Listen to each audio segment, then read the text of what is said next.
ನಿಮ್ಮ ಸತ್ಯ ಯುನಿಲೆಟ್ ಅಲ್ಲಿ ಫುಲ್ ಮೂನ್ ಸೇಲ್ ಮೇ 31 ಒಂದಿನ ಮಾತ್ರ.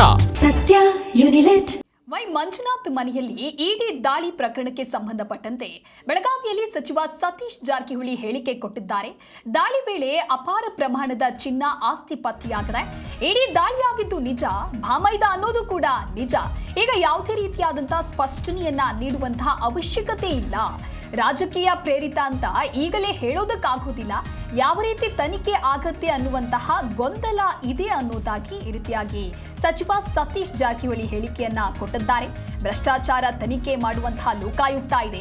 ಭ್ರಷ್ಟಾಚಾರದ ಹಿನ್ನೆಲೆಯಲ್ಲಿ ಇಡಿ ರೇಡ್ ಆಗಿದ್ದು ಫಸ್ಟ್ ಟೈಮ್. ನಮಗೂ ಗೊಂದಲ ಇದೆ, ನೋಡೋಣ ಯಾವ ರೀತಿಯಾಗಿ ಇನ್ವೆಸ್ಟಿಗೇಷನ್ ಆಗತ್ತೆ. ಲೋಕಾಯುಕ್ತ ಎಫ್ಐಆರ್ ಹೈಕೋರ್ಟ್ನಲ್ಲಿ ರದ್ದು ಮಾಡಿತ್ತು. ತನಿಖೆಯನ್ನ ನೋಡಿಕೊಂಡು ಏನ್ ಆಗಿದೆ ಅಂತ ಹೇಳಿ ಮಾತನಾಡಬಹುದು. ಮುಂದಿನ ದಿನಮಾನಗಳಲ್ಲಿ ಇದಕ್ಕೆ ಸಂಬಂಧಪಟ್ಟಂತೆ ಹೇಳಿಕೆಯನ್ನ ನೀಡಬಹುದು ಅಂತ ಹೇಳಿ ಬೆಳಗಾವಿಯಲ್ಲಿ ಸಚಿವ ಸತೀಶ್ ಜಾರಕಿಹೊಳಿ ಕೊಟ್ಟಿರುವಂತಹ ಹೇಳಿಕೆ ಇದು. ವೈ ಮಂಜುನಾಥ್ ಮನೆಯಲ್ಲಿ ನಡೆದ ಇಡಿ ದಾಳಿ ಪ್ರಕರಣಕ್ಕೆ ಸಂಬಂಧಪಟ್ಟಂತೆ.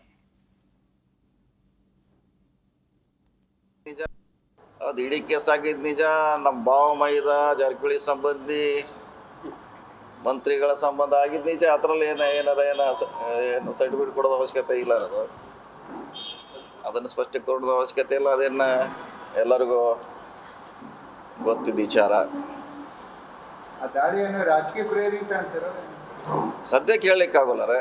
ಇನ್ನು ಅವ್ರೇನು ಯಾವ ದಾಟಿಯಲ್ಲಿ ಇನ್ವೆಸ್ಟಿಗೇಷನ್ ಮಾಡ್ತಾರೆ, ಏನು ಕೇಳ್ತಾರೆ, ಏನು ಮಾಡ್ತಾರೆ ಮ್ಯಾಗ ಅವನ ಇನ್ನೂ ಸ್ವಲ್ಪ ಟೈಮ್ ಬೇಕಾದ. ಸದ್ಯಕ್ಕೆ ಹೇಳಲಿಕ್ಕಾಗಲ್ಲ ರೇ. ಇಲ್ಲಿವರೆಗೆ